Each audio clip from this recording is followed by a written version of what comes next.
जनता से बोले गए चुनाव के समय सबसे बड़ा झूठ है। लोग नेता बोल करके जनता को भ्रमित करते हैं। जनता के द्वारा चुन करके जाते हैं, जनता के लिए जाते हैं और जनता से ही झूठ बोल करके उसे बरगला देते हैं। जैसा कि चुनाव प्रक्रिया के दौरान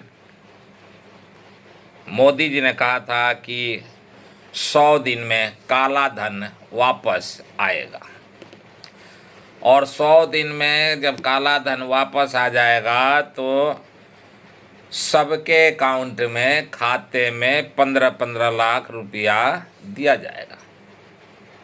लेकिन नोट आया नहीं। नोटबंदी से काला धन खत्म।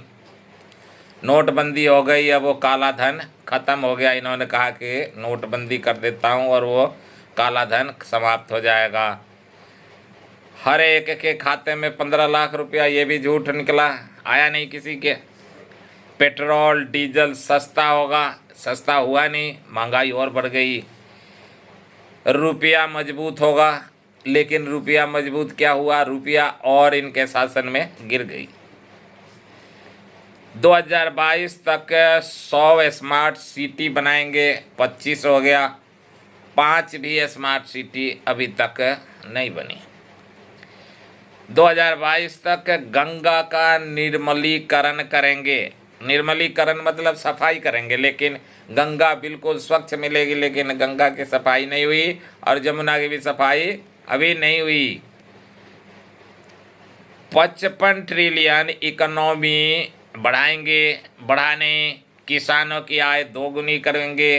किसानों को भी कुछ नहीं मिला, बेचारे रोड पर धरना प्रदर्शन करते हैं।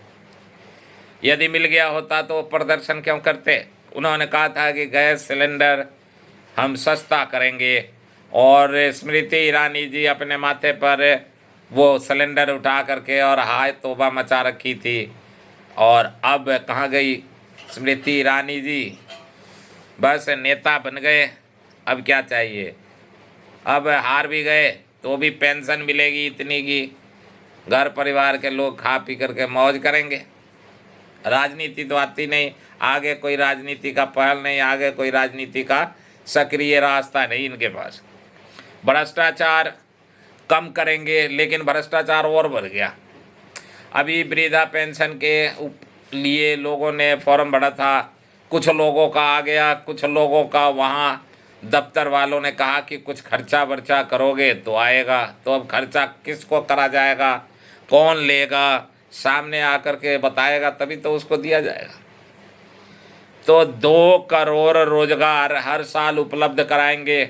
आज बेरोजगारी इतनी बढ़ गई है कि स्टूडेंटों के ऊपर, विद्यार्थियों के ऊपर, परीक्षार्थियों के ऊपर पुलिस लाठीचार्ज करती है और सरकार लाठीचार्ज करवाती है। तो पढ़ने के बाद में बच्चों के मन में नौकरी करने की जिज्ञासा है और उनको जिज्ञासा के आधार पर उनको नौकरी नहीं मिल रही है। तो कोई भी सरकार आए, अभी बिहार में चुनाव होने वाला है, बिहार के लोगों से, बिहारी भाइयों से मेरा निवेदन है कि ये इनके बरगलावे में ना आए, इनके बहकावे में ना आए। ये जो बोलते हैं वो करते नहीं और जो कहते हैं ये बोलते नहीं। तो इस तरह से आप लोग ध्यान रखें। सभी भाइयों को प्रणाम और इन दोगलेबाजों से सावधान रहें, इनकी दोहरी राजनीति से सावधान रहें।